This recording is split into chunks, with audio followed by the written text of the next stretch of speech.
So we're here at the GigaOM Roadmap. So who are you? I'm Bret Taylor. I'm the CEO and co-founder of Quip, a new mobile word processor.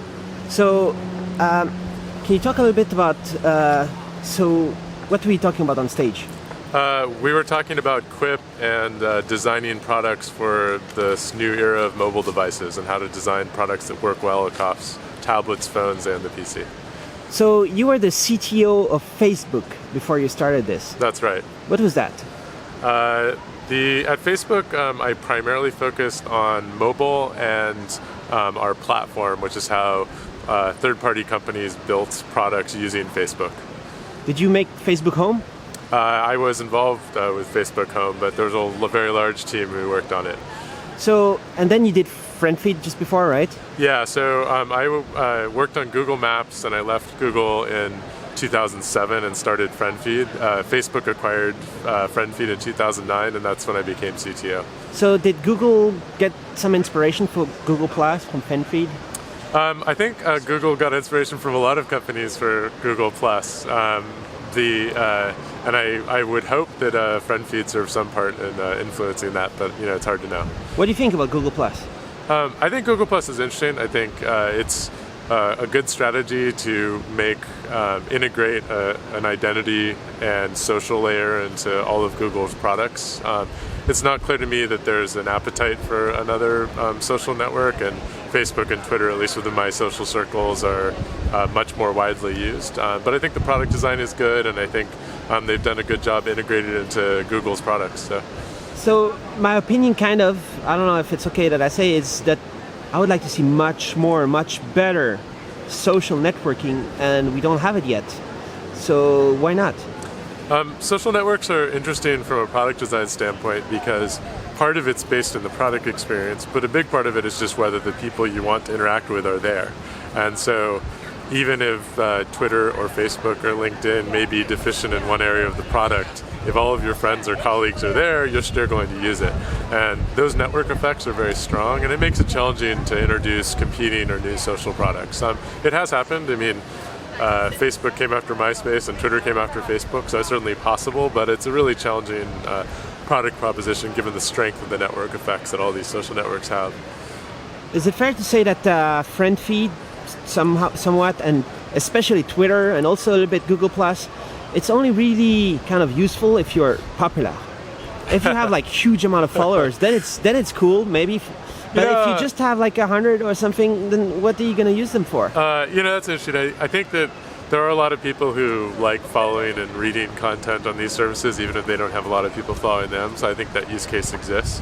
I do think that it has been really nice to work on a product like Quip, which is much more of a team-based product, because with a product like Quip, if everyone on your 12-person team uses it, you get all the value.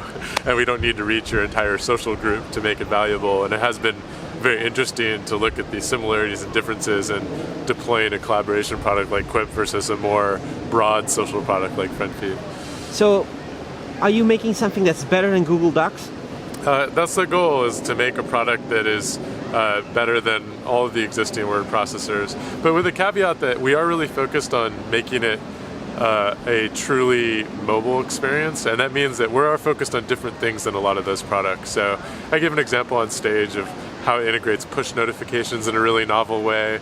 You can use voice recognition on your iPad to talk, and it will transcribe what you're saying. There's a lot of features that we support that aren't necessarily the same as those products, and so we are competing with them, but almost with a different focus. And I think for a lot of people in Silicon Valley, what's cool about mobile is that it's the opportunity to compete with these incumbent, very large, very intimidating companies, but you're not competing on the same turf. You're competing by being the best mobile word processor, with the expectation and hope that will become more important as a platform over time, and you may even have a chance of turning people's heads and getting them to convert.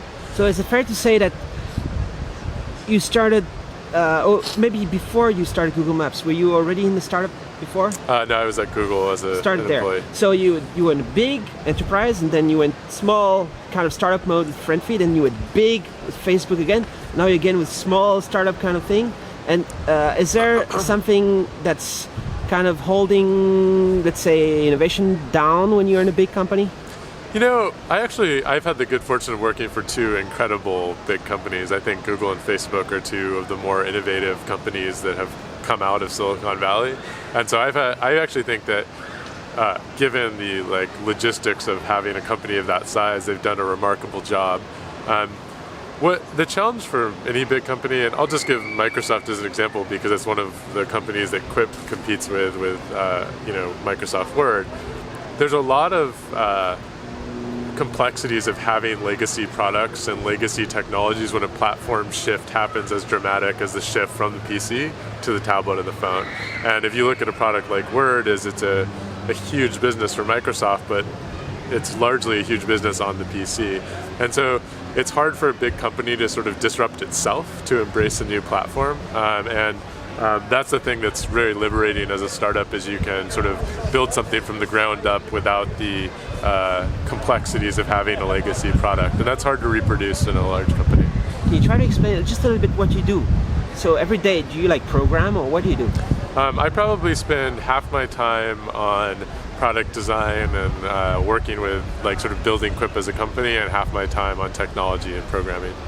So that means there's a team, there's we're a team of 13 people, and we're about 9 out of 13, or 8, 10 out of 13 are engineers and product designers, and we have a team that works on the editing experience, a team that works on iOS, and a team that works on Android, and it's a very small group, so we're like a family, and we... Is it the same team that has been following you around in every of these companies? A few of the people came from FriendFeed.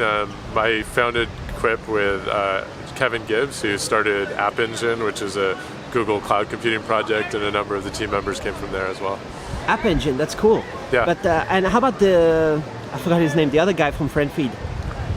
Paul Buchheit? Yeah, what is he doing? He is a partner at Y Combinator now. And so is it fair to say that one of the huge challenges, because tablets are enormous kind of success, but they also like playing Angry Birds. And it's a big challenge to make productivity with that, right? I think it is, but I think people often underestimate how the limitations of these devices are also their strength. I have two small children, and by the age of 2, they knew how to use an iPad.